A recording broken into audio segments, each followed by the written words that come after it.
গাজায় দখলদার ইসরায়েলের হামলায় প্রতিদিন গড়ে 10 শিশু তাদের একটি পা উভয় পা হারাচ্ছে।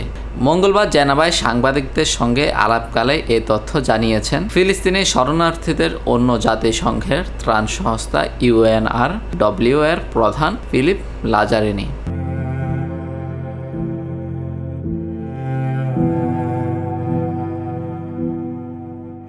ইউনিসেফের এক পরিসংখ্যানের বরাত দিয়ে লাজারিনি বলেন, আমি যে সংখ্যাটি বলছি এটি শুধু পা হারানোর, এর বাইরেও বাহু এবং হাত হারানোর মতো এমন আরও অনেক ঘটনা রয়েছে। গড়ে প্রতিদিন 10টি শিশু নৃশংস এই যুদ্ধের 260 দিনেরও বেশি সময় পর প্রায় 2000 শিশু পঙ্গু হয়েছে।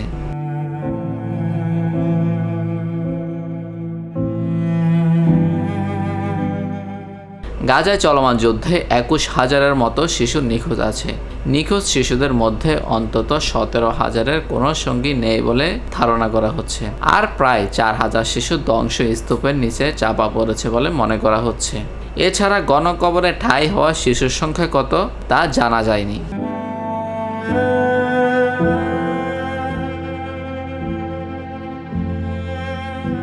অন্যদিকে জাতিসংঘের এক নতুন প্রতিবেদনে বলা হয়েছে, গাজায় গত সপ্তাহে না খেতে পেরে 4 জন শিশুর মৃত্যু হয়েছে।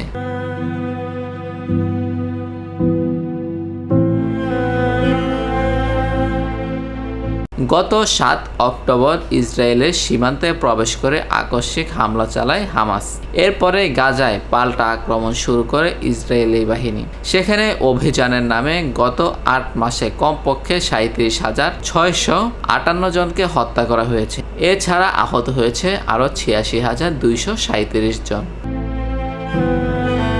News desk, TBC news.